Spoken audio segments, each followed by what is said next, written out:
Hello Internet, my name is Ace, and today we're going to be reviewing a movie that's pretty controversial amongst Star Wars fans, Solo, a Star Wars story.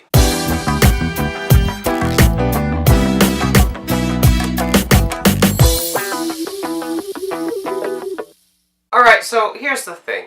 I really like Star Wars. I've seen a lot of Star Wars in my time. I've seen the original trilogy, I've seen the prequel trilogy, I've read some of the books, I've played a lot of the games, and I can understand why people aren't liking this movie as much as they should, because they're so invested in the previous Star Wars movies that, they're kind of not taking Disney's new direction with the series as well as Disney would like them to take it.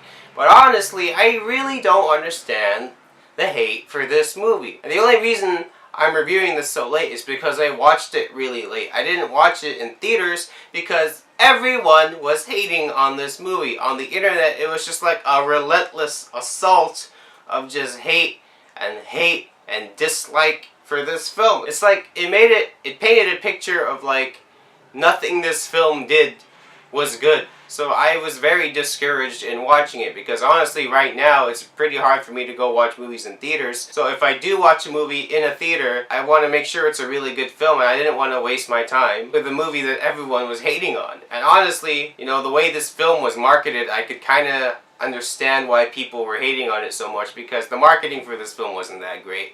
They released the trailer really late, like only a couple more months left until the movie release, and that's never a good sign. And people were still reeling from Star Wars Episode 8, The Last Jedi, because that film was pretty divisive amongst fans. Personally, I liked it my first time watching The Last Jedi, but after watching it in follow-up views, it really doesn't hold up as much, And I can understand that, but people were literally boycotting this film and not watching Solo just because of The Last Jedi. And I can understand that protest, trying to say that, oh, Disney should make quality films, not make a large quantity of films. And I can understand that. But honestly, this film doesn't deserve the hate that it was getting, because it was actually a really solid movie. And I'm going to get so much hate. But, this is a solid film. Alden Ehrenreich is the new Han Solo, and he's given a very difficult job, which is to replace Harrison Ford. And that's pretty difficult when the actor you're replacing has been such an iconic part of pop culture for the last 40 years. So it's pretty understandable why his job is so difficult. He's going to get a lot of hate for his role as Han Solo. And I can see why fans are very, attached to Harrison Ford. I know.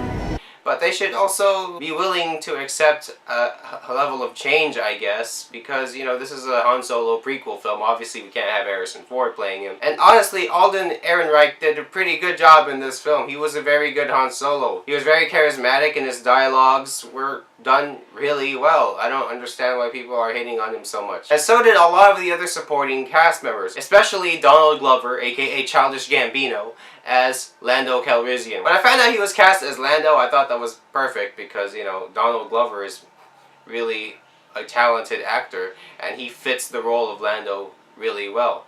Emilia Clarke's character as Kira was well done. She wasn't extraordinarily, unique. She didn't stand out that much to me, but her performance was really good, as always, really, because she's a really good actress. Woody Harrelson is one of the best parts of this movie. He's one of the best characters in this film. He acts as a very good mentor figure to Solo. And also he adds a layer of complexity to the story and to Han Solo's character.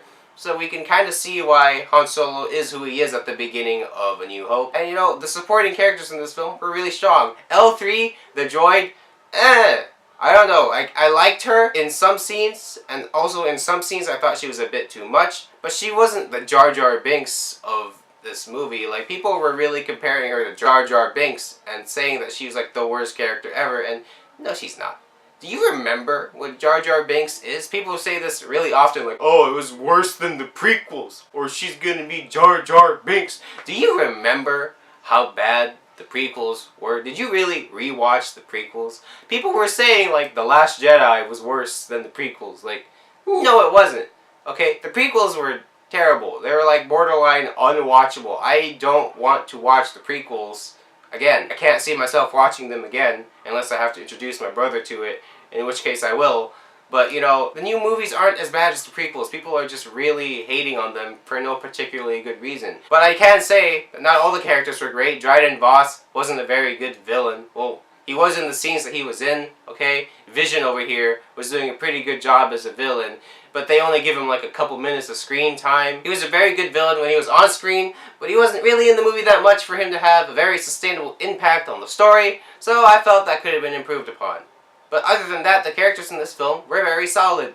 They were a good cast, and I liked them. And honestly, I'm not trying to kiss this movie's butt or anything, okay? It's not that unique, okay? It's just done very well. The thing is, it's like Star Wars fans can't be pleased anymore. If they try to stick to the formula a bit, like what Force Awakens did, and what this movie is trying to do, trying to give them a very basic, fun adventure, it's like fans are mad at the producers for not making the story more unique. And when it does try to be unique, like in the case of The Last Jedi, fans are hating on it because it's not sticking to the original format that much. Like, it's like you can't please anyone. And I feel really bad for Disney and whoever helms the Star Wars movie at this point, because you just can't please Star Wars fans.